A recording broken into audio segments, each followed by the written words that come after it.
Hello everyone, welcome to the lecture of electronic spectroscopy. Many factors influence the relative energies of molecular orbitals, and a knowledge of these factors is the essence of an understanding of electronic spectroscopy. We have seen that the most dramatic effect caused by conjugation in the previous lecture. Now we have to see the effect of solvent in the spectra of UV visible region. Electronic spectra is usually measured in very dilute solution, and the solvent must be transparent within the wavelength range being examined. The position and intensity of an absorption band may shift when the spectrum is recorded in different solvents. For example, while taking the UV visible spectrum of pyridine, if we are changing the solvent from hexane to methanol, the peak in the longer wavelength region, nearly 320 to 380 nanometer portion of the absorption spectrum of pyridine, shift towards high energy or lower wavelength. In the spectrum of pyridine, we know there is three orbitals and sigma bonding, pi bonding, and non-bonding orbitals, and there is corresponding anti-bonding pi star and sigma star orbitals. And as we know in the previous lecture, the lowest energy peak here also is the corresponds to N to pi star transition, as there is lone pair of electrons in nitrogen. Hexane is a non-polar hydrocarbon, but methanol is a polar solvent. It has the ability to form hydrogen bond with pyridine.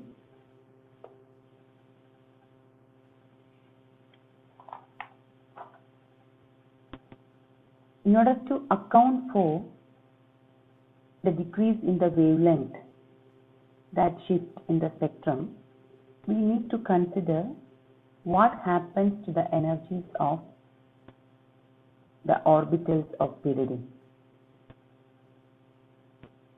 due to the presence of polar solvents.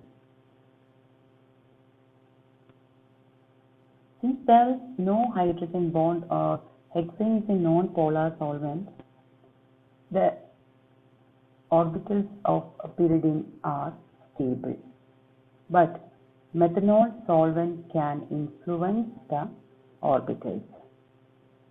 Electrons in the pi orbital is the bonding orbital. It able to form, as it is a bonding orbital, it able to form a weak dipole-dipole interaction with the OH hydrogen of methanol. As I already said, it's a bonding orbital and electrons are already bonded. It has a very weak interaction with the OH hydrogen bond, and its energy is shifted to a minimum.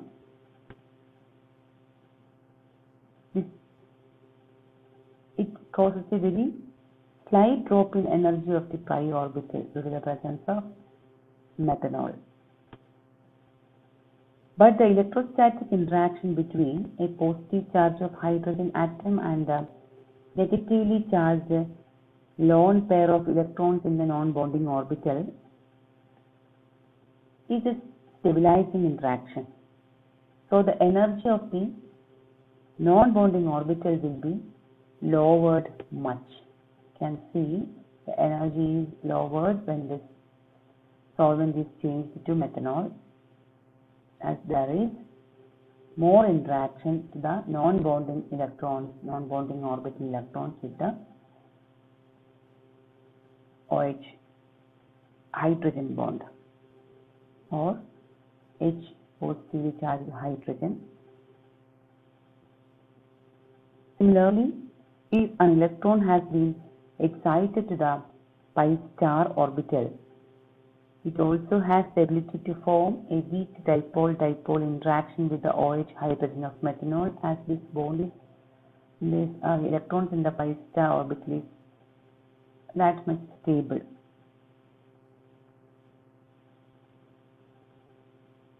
This also causes a drop in energy of pi star orbital, but not be pronounced as that of non-bonding electrons.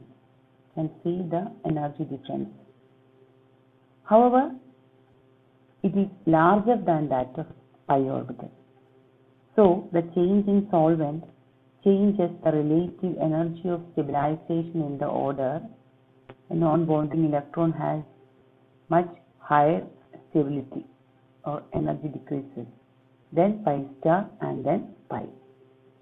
An examination of the relative energies between hexane and methanol shows that both the N to pi star levels, both the N and pi star levels drop in energy.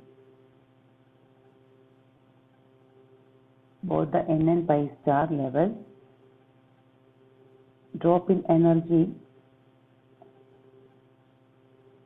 but the drop of nth level, you can see both are dropped in energy. You may note that the drop of N level is greater than that of pi star level. Therefore, N to pi star transition moves to a higher energy compared to this. That is, it moves to higher energy means moves to a shift to lower wavelength region.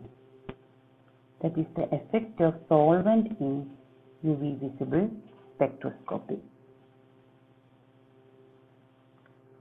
Therefore, the presence of conjugation and the nature of solvent can cause different shifts in the absorption maxima of chromophore, which are called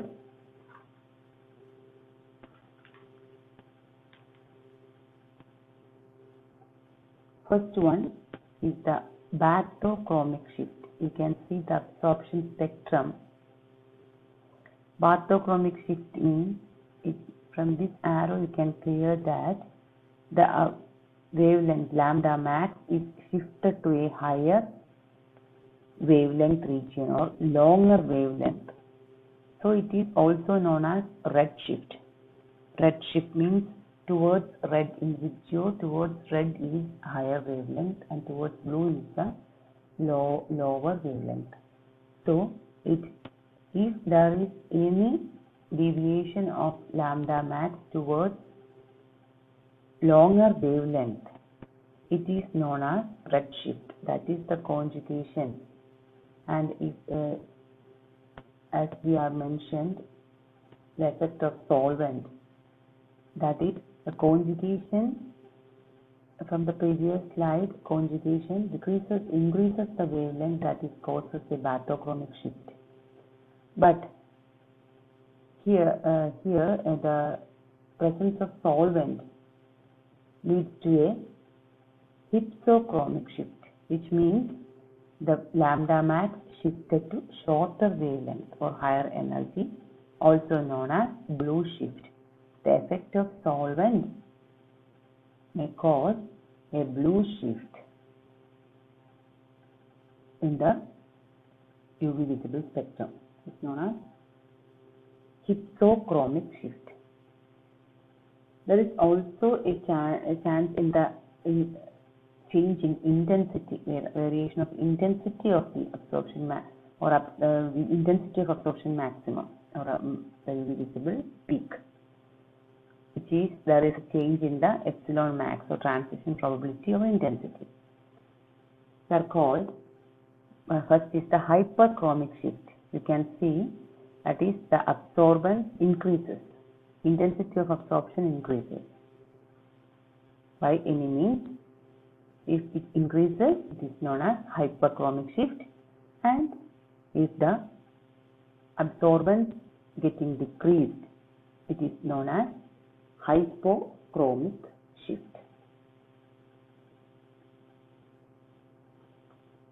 So you may note these 4 words: the shift of wavelength towards longer, lambda max towards longer wavelength, it is the red shift.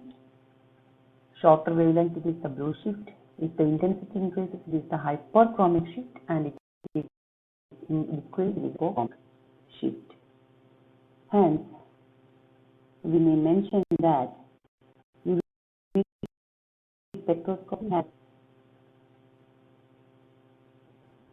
IR spectroscopy, that it can cause this type of changes by means of substitutions or any solvent change, any solvents. I can give you an example that you can see this polyene spectra. That is, if this number increases, it becomes polyene. This is monoene, then diene, triene, etc. From this polyene spectra, it is clear that each additional double bond, when in the case of triene, the green is the absorption spectrum. When it is changes to 4, that is tetraene, you can see there is a shift towards the longer wavelength, and also there is the intensity epsilon increased as n increases. Thus, the increase in conjugation shifts the absorption maximum towards red region or longer wavelength region, and the molar absorptivity nearly doubles with each new conjugated double bond. Hence, the extending conjugation generally results in bathochromic shift or red shift and hyperchromic shift in the absorption.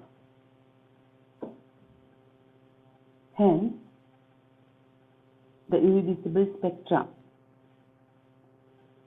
have different applications to biological systems. Most biological systems have high water content, and since water absorbs strongly in the IR, its use is severely limited. So IR spectroscopy, it is better than IR spectroscopy in the case of biological systems. Also, aqueous solutions can be conveniently investigated by UV spectroscopy. UV spectra has also better resolution than IR spectra in biological systems. By this, I am concluding the electronic basic concepts of electronic spectroscopy. Thank you, dears.